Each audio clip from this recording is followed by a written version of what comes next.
Hello, Hemp and Mushes family and friends. I was in the middle of making dog treats, homemade dog treats using leftover carrots from last growing season.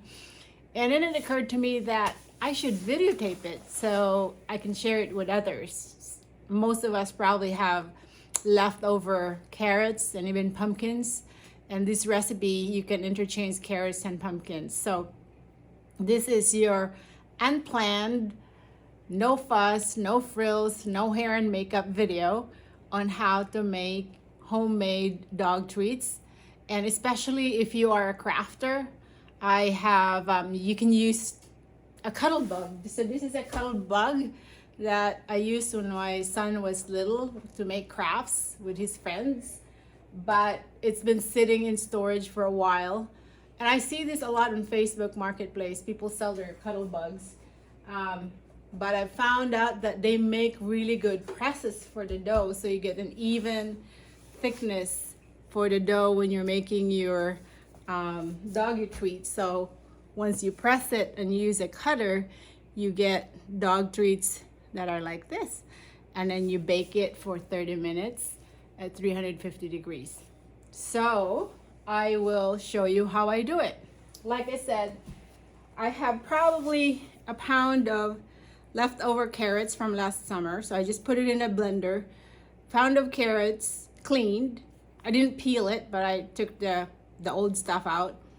And then a cup of water and a quarter cup of peanut butter, good quality peanut butter, 1/2 teaspoon salt, 1/2 teaspoon cinnamon, and just blended that. And then I put it in my mixer and added whole wheat flour, 1/2 cup at a time until the consistency is like this. It's stiff, it's not wet, and it doesn't stick when you touch it or when you press it.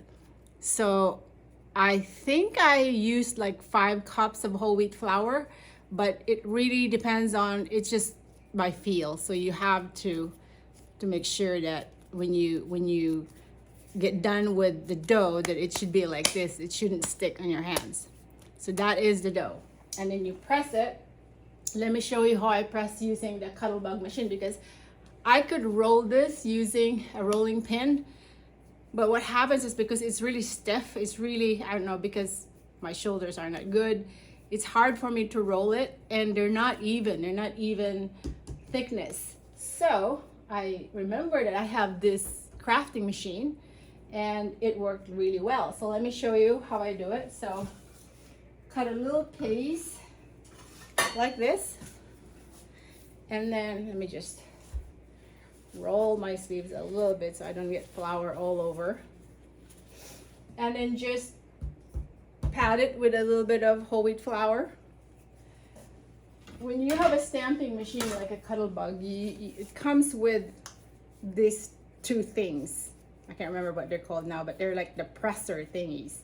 So the thick one, and then the thin one on top, and you press it just a little bit, and then you feed it through the cuddle bug, and then you basically just press it, and then it will come out like this. And it's really nice because the thickness is kind of like the same. So I put that, and then I get my cutters. This is the cutter that my pets like, the dog bone, and then there's also a paw shape. There's a heart. Maybe I'll do a heart. I have a heart-shaped one, which is let me see if I can get one. Yeah, here's a heart-shaped one. So basically, if I do a bone, just press it. It might stick. Yeah, so that one got stuck. But for the most part, if you put this press on like a whole wheat flour, it won't come off. And then I have a little bit of extra on the side, so I'm going to use the smaller mold or cutters. That's the heart shape.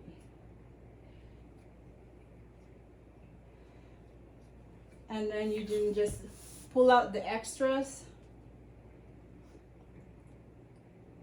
And then these are the extras, and you just roll it, and then you press it again. But then you end up with these dog treats like that, and then you bake it for 30 minutes at 350 degrees. But again, that's also played by ear. What you want is the cookies to be, the treats to be stiff and like it's not soft and pliable. You want it to come out like it would break in half if you just use your hands to break it. I'll show you what it looks like once I get it out of the oven. I've got a batch right now baking in the oven. So with that, I will be back. So I just took the first tray out of the oven, and I wanted to show you what it looks like when it's done. So here's the tray. I did end up baking it for 45 minutes because when I took it out at 30 minutes, it was still a little soft. And just so you know what I mean when I say you want it to be brittle or hard. So when you take one out and you break it in half, you should hear like a crack. It shouldn't be pliable, so like that.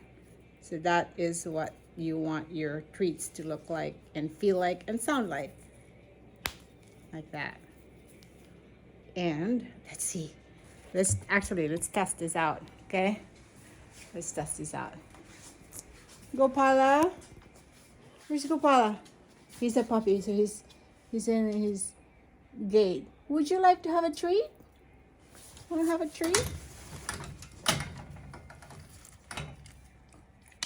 Okay, does it meet your seal of approval? Do you like it? Oh, you like it? You want more? Well, it's too late, and it's late, and you're already full. So, sorry, no more. But tomorrow you can have some more, okay? No more. There's no more. That's how much he likes it. All right. Thank you guys for watching the video.